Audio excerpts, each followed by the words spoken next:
Presiden Prabowo Subianto akhirnya turun tangan secara langsung menanggapi polemik berpanjangan yang kembali mencuat ke publik mengenai isu ijazah mantan Presiden Joko Widodo. Dalam rapat terbatas bersama jajaran menteri dan aparat penegak hukum di Istana Negara, Prabowo memberikan instruksi tegas kepada Kapolri Jenderal Listio Sigit Prabowo untuk mempercepat proses hukum dan menuntaskan kasus ini secara menyeluruh, cepat, dan transparan di hadapan publik. Dalam arahannya, Presiden Prabowo menegaskan bahwa bangsa Indonesia tidak boleh dibiarkan tersesat oleh narasi liar, teori konspirasi dan opini tanpa dasar hukum yang kini terus berkembang di media sosial dan ruang publik. Menurut Presiden, penyebaran informasi yang tidak benar bukan hanya merusak percayaan rakyat terhadap pemerintah, tetapi juga mengancam stabilitas sosial dan moral bangsa. Negara ini tidak boleh terseret oleh opini menyesatkan. Hukum harus bicara berdasarkan fakta, bukan imajinasi, ujar Prabowo dengan nada tegas. Ia juga mengingatkan bahwa kebebasan berpendapat adalah hak setiap warga negara, namun kebebasan itu harus disertai tanggung jawab moral dan batas hukum yang jelas.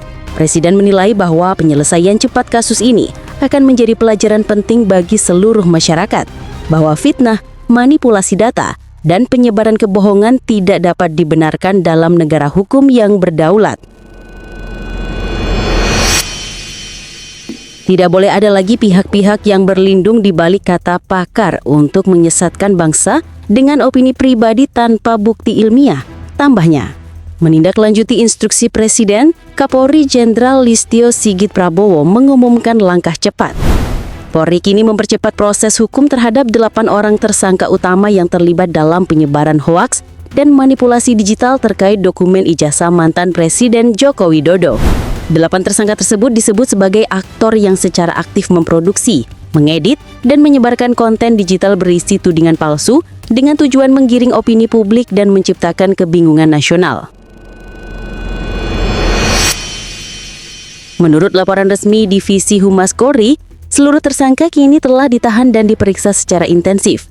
Polisi juga menyita sejumlah perangkat digital, dokumen rekayasa, serta rekaman komunikasi internal yang menunjukkan adanya koordinasi sistematis dalam penyebaran informasi palsu tersebut. Penyidik menemukan indikasi bahwa beberapa pelaku memiliki jaringan komunikasi lintas wilayah dan aktif mendistribusikan narasi palsu melalui berbagai platform media sosial, grup percakapan, dan situs anonim. Proses pemberkasan 8 tersangka kini memasuki tahap akhir. Kapolri memastikan bahwa berkas perkara akan segera dilimpahkan ke Kejaksaan Agung agar proses peradilan dapat dimulai secepat mungkin. Langkah ini, kata Kapolri, menjadi bukti bahwa penegakan hukum di era pemerintahan Prabowo dilakukan dengan prinsip cepat, tegas, dan transparan, tanpa pandang bulu dan tanpa intervensi politik. Presiden Prabowo menegaskan bahwa langkah ini bukan untuk membungkam kritik, melainkan untuk menegakkan disiplin hukum dan melindungi rakyat dari fitnah yang menyesatkan. Ia mengingatkan bahwa bangsa yang besar tidak boleh membiarkan dirinya diperdaya oleh kebohongan yang diulang-ulang, sebab fitnah yang dibiarkan tanpa tindakan akan tumbuh menjadi kebenaran palsu di benak masyarakat. Sejumlah pakar hukum menilai sikap tegas Presiden Prabowo ini merupakan sinyal kuat bahwa pemerintah tidak akan membiarkan hukum dijadikan alat permainan opini publik. Menurut mereka, kecepatan dan transparansi penyelesaian kasus ini akan menjadi tolak ukur awal pemerintahan baru dalam menegakkan supremasi hukum dan keadilan. Pakar hukum pidana Universitas Indonesia menyebut, langkah ini menunjukkan arah baru penegakan hukum yang tidak lagi tunduk pada tekanan opini, tetapi berdiri di atas bukti ilmiah dan fakta hukum. Dari berbagai daerah di Indonesia, masyarakat memberikan beragam tanggapan, namun mayoritas warga menyambut positif langkah cepat pemerintah. Mereka menilai, sudah saatnya negara hadir secara tegas dalam menghadapi gelombang fitnah dan hoaks yang memecah belah bangsa. Rakyat butuh kepastian hukum, bukan drama dan opini liar, ujar salah seorang warga di Jakarta Timur. Banyak warga juga berharap agar setelah kasus ini diselesaikan, pemerintah fokus memulihkan kepercayaan publik dan memperkuat literasi digital masyarakat agar tidak mudah dipengaruhi oleh informasi palsu di media sosial. Pemerintah menegaskan bahwa seluruh proses hukum akan dilakukan secara terbuka dan hasil akhirnya akan disampaikan kepada masyarakat secara resmi. Prabowo berpesan, setiap warga negara harus belajar untuk menghargai kebenaran, bukan mempermainkan fakta demi sensasi. Dengan perintah tegas dari Presiden Prabowo dan langkah cepat aparat kepolisian, pemerintah menegaskan komitmennya untuk menegakkan kebenaran dan menjaga bangsa dari arus fitnah yang menyesatkan. Kasus ini menjadi pengingat keras bagi seluruh elemen masyarakat bahwa di atas segala perbedaan dan kebebasan berekspresi, kebenaran dan keadilan tetap harus menjadi dasar kehidupan berbangsa dan bernegara. Terima kasih sudah menonton video ini. Jangan lupa like, subscribe. Sampai jumpa di video YouTube berikutnya.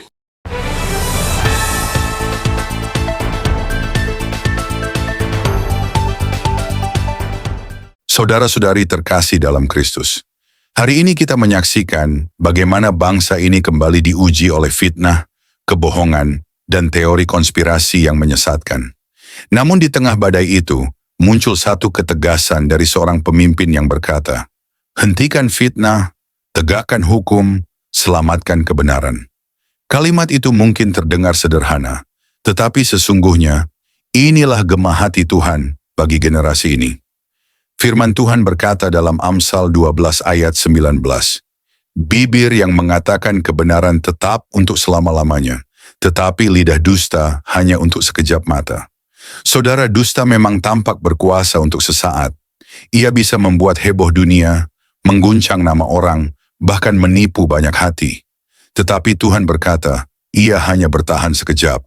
Kebenaranlah yang akan tetap berdiri ketika segala dusta roboh di bawah terang Tuhan.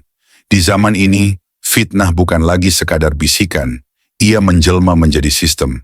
Ia beredar lewat layar, algoritma, dan bahkan suara-suara yang seolah bijak, tapi penuh racun halus di dalamnya. Dan banyak orang, bahkan orang percaya, tanpa sadar ikut menyebarkannya. Namun ingatlah saudara, kebenaran tidak perlu dibela dengan kebohongan. Ia berdiri sendiri karena Tuhan adalah sumbernya. Firman Tuhan mengingatkan kita dalam Mazmur 101 ayat 7. Orang yang melakukan tipu daya tidak akan diam di dalam rumahku. Orang yang berbicara dusta tidak akan tegak di depan mataku. Ayat ini adalah peringatan sekaligus deklarasi ilahi. Tuhan tidak mentolerir kebohongan, tidak dalam rumahnya, tidak dalam bangsanya, tidak dalam pemerintahan yang berdiri atas nama kebenaran. Bangsa yang membiarkan kebohongan tumbuh tanpa koreksi akan kehilangan berkat-Nya. Sebab Tuhan tidak berjalan bersama penipu, tetapi bersama mereka yang rendah hati menjaga kejujuran, walau harus melawan arus dunia.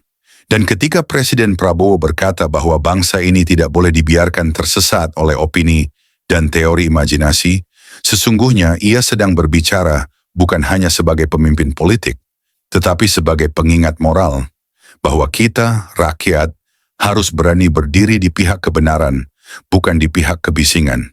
Tuhan tidak pernah memanggil umat-Nya untuk menjadi juru bicara fitnah, tetapi menjadi saksi kebenaran. Yesus sendiri berkata dalam Yohanes pasal 18, "Untuk itulah aku lahir, dan untuk itulah aku datang ke dalam dunia ini, supaya aku memberi kesaksian tentang kebenaran." Saudara, jika Yesus datang untuk memberi kesaksian tentang kebenaran, maka setiap pengikut Kristus dipanggil untuk hal yang sama. Bahkan ketika dunia memilih kebohongan yang lebih nyaman daripada kebenaran yang menyakitkan. Jangan lupa, fitnah selalu lahir dari hati yang haus kuasa, tapi kebenaran lahir dari hati yang takut akan Tuhan. Dan hari ini, ketika kita melihat bangsa ini mulai berani menegakkan kebenaran, kita diajak untuk tidak hanya bersorak, tetapi juga bertobat. Sebab kebohongan terbesar seringkali bukan yang diucapkan orang lain, tetapi yang kita biarkan hidup di dalam hati kita. Kita boleh memiliki pemerintahan yang tegas, aparat yang cepat, dan hukum yang kuat. Namun tanpa hati yang tunduk pada kebenaran Tuhan, bangsa ini tetap akan mudah diputar-balikan oleh tipu daya roh dusta. Firman Tuhan dalam Yesaya pasal 59 menggambarkan keadaan bangsa yang kehilangan kebenaran. Hukum telah mundur, keadilan berdiri jauh, sebab kebenaran tersandung di tempat umum dan kejujuran tidak dapat masuk. Kebenaran hilang dan siapa yang menjauhi kejahatan dijadikan mangsa. Bukankah inilah yang kita lihat hari-hari ini?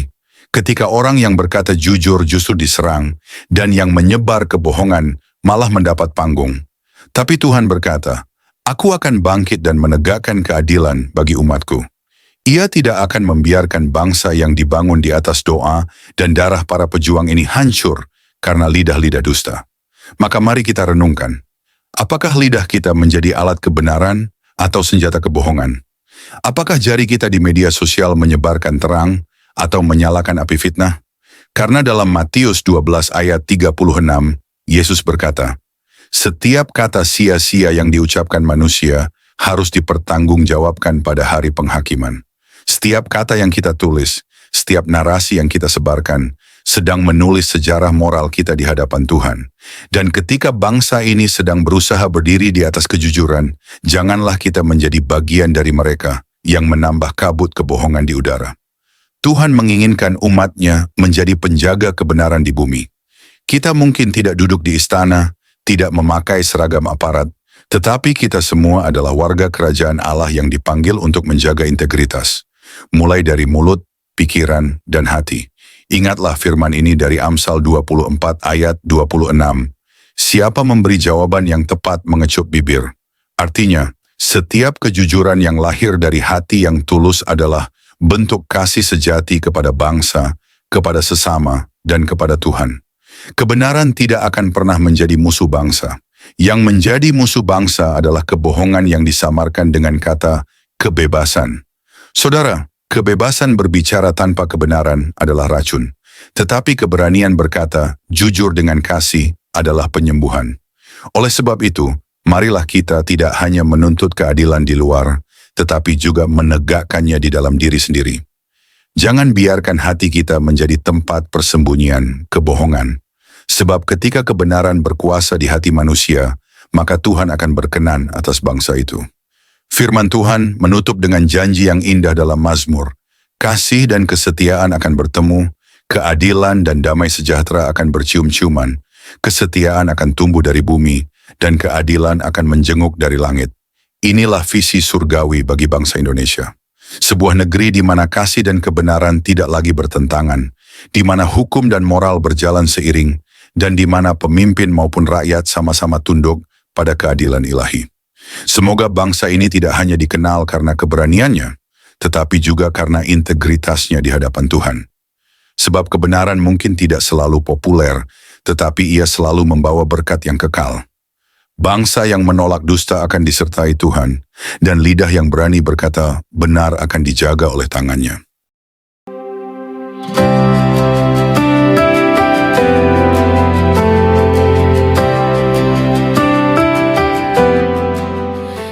Mari kita berdoa. Terima kasih Tuhan Yesus atas firman-Mu yang kami dengar pagi ini. Firman yang menghidupkan, menguatkan, dan menuntun langkah kami dalam menghadapi hari yang baru. Kami bersyukur karena Engkau tidak pernah membiarkan kami berjalan tanpa arah. Engkau berbicara, Engkau menegur dengan kasih, dan Engkau meneguhkan kami lewat setiap ayat yang telah Engkau bukakan pagi ini. Terima kasih untuk hadirat-Mu yang begitu nyata. Bahkan dalam kesunyian pagi, kami merasakan bahwa Engkau dekat. Engkau menyentuh hati kami yang mungkin sedang letih, kecewa, atau kehilangan semangat. Engkau mengangkat wajah kami yang tertunduk dan memberi harapan bahwa kami tidak sendiri. Tuhan Yesus, kami tahu bahwa hari ini bukan sekadar rutinitas biasa. Hari ini adalah kesempatan baru, lembaran baru, dan anugerah yang Engkau percayakan kepada kami. Itulah sebabnya kami ingin memulai hari ini dengan berserah sepenuhnya kepadamu. Bukan hanya langkah kami, tetapi juga hati kami, pikiran kami, rencana kami, dan seluruh hidup kami. Ajari kami untuk tidak hanya mendengar firman-Mu lalu melupakannya, tapi tolong kami untuk menghidupi setiap kebenaran yang telah kami dengar. Berikan keberanian untuk taat, hati yang lembut untuk menerima teguran, dan kerinduan untuk makin dekat kepadamu hari demi hari. Jika hari ini kami harus menghadapi tekanan, berikan kami kekuatan untuk tetap berdiri teguh. Jika hari ini ada keputusan besar yang harus diambil, berikan kami hikmat dan kepekaan untuk mendengar suara-Mu. Dan jika hari ini kami harus menghadapi orang-orang yang sulit, ajari kami untuk tetap mengasihi dengan kasih Kristus yang lembut dan sabar. Kami juga berdoa, Tuhan, untuk setiap pribadi yang pagi ini mungkin berdoa dalam diam sambil menangis, yang memikul beban berat, yang sedang merasa tak sanggup melanjutkan. Tuhan, jamahlah mereka. Berikan pelukan kasih-Mu yang memulihkan. Berikan penghiburan dari Roh Kudus yang menenangkan. Bangkitkan kembali semangat hidup mereka dan nyalakan kembali api iman yang mungkin mulai padam. Bagi yang sedang sakit, kami minta kesembuhan-Mu. Bagi yang sedang berduka, berikan kekuatan surgawi. Bagi yang sedang menantikan jawaban doa, Tuhan tolong bukakan jalan. Engkau tahu isi hati setiap anak-Mu. Tidak ada yang tersembunyi di hadapan-Mu. Dan kami percaya, Engkau tidak akan mengecewakan orang-orang yang berharap kepadamu. Tuhan Yesus, jagalah mulut kami agar tidak menyakiti. Jagalah pikiran kami agar tidak menyimpang. Jagalah hati kami agar tetap bersih di hadapan-Mu. Biarlah setiap langkah kami hari ini dipenuhi kasih dan kebenaran. Dan apapun yang kami kerjakan, biarlah semua itu mendatangkan kemuliaan bagi nama-Mu. Kami juga menyerahkan orang-orang yang kami kasihi ke dalam tangan-Mu. Lindungi keluarga kami, berkati pekerjaan mereka, kuatkan iman mereka, dan jadikan mereka saksi-Mu di tengah dunia ini. Teguhkan kami sebagai satu rumah tangga yang dibangun di atas dasar firman Tuhan. Kami berdoa juga untuk gereja-Mu, para pemimpin rohani, dan semua hamba-hamba Tuhan yang Kau panggil melayani. Berikan kekuatan baru bagi mereka, hikmat yang segar, dan hati yang terus melekat kepadamu. Bangkitkan gereja-Mu Tuhan, agar menjadi terang yang bersinar di tengah kegelapan zaman. Akhirnya Tuhan, kami ingin berjalan hari ini dengan langkah yang ringan. Bukan karena hari ini akan mudah, tapi karena kami tahu Engkau berjalan di depan kami. Engkau menyertai kami dengan kuasa-Mu. Engkau meneguhkan kami dengan kasih-Mu. Dan Engkau memberi damai yang melampaui segala akal. Terima kasih Tuhan Yesus atas firman-Mu yang menguatkan pagi ini. Kami akan melangkah dengan penuh harapan dan sukacita, karena kami tahu Tuhan yang kami sembah adalah setia, penuh kasih, dan tidak pernah meninggalkan kami. Kami serahkan seluruh hari ini ke dalam tangan-Mu yang perkasa. Dalam nama Tuhan Yesus Kristus, kami berdoa dan mengucap syukur. Amin.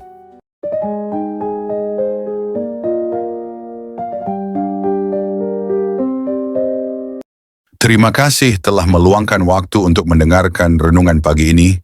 Di tengah hiruk pikuk dunia yang semakin bising, di tengah kecemasan yang tak henti menggedor pintu hati kita telah memilih untuk diam sejenak, untuk merenung, untuk mendengar suara Tuhan yang lembut, yang berbicara tidak lewat badai, tetapi lewat bisikan kasih yang menyejukkan jiwa. Biarlah setiap firman yang telah kita dengar hari ini menjadi pelita bagi kaki kita dan terang bagi jalan kita. Jangan hanya menjadi pendengar yang baik, tetapi jadilah pelaku firman, sebab hanya mereka yang melakukan kehendak Bapa yang akan bertahan ketika dunia digoncang. Hari ini, mungkin kita tidak tahu apa yang akan kita hadapi. Mungkin ada tantangan, mungkin ada air mata. Tetapi satu hal yang pasti, Tuhan tidak pernah berubah. Kasih-Nya tetap sama, kuasa-Nya tidak berkurang, dan rencananya atas hidupmu tidak pernah gagal. Maka melangkahlah dengan iman, bukan dengan rasa takut. Tinggikan Yesus di setiap keputusanmu, dan ingatlah bahwa kamu bukan sendiri. Surga memperhatikanmu, malaikat berjalan di sekelilingmu, dan Roh Kudus diam di dalam hatimu, memberi penghiburan, penguatan, dan arahan setiap waktu. Sampai kita bertemu kembali dalam renungan yang akan datang, tetaplah haus akan kebenaran. Tetaplah rendah hati di hadapan Tuhan, dan tetaplah menjadi terang di tengah dunia yang gelap. Selamat pagi. Selamat menjalani hari bersama Yesus. Tuhan Yesus memberkati.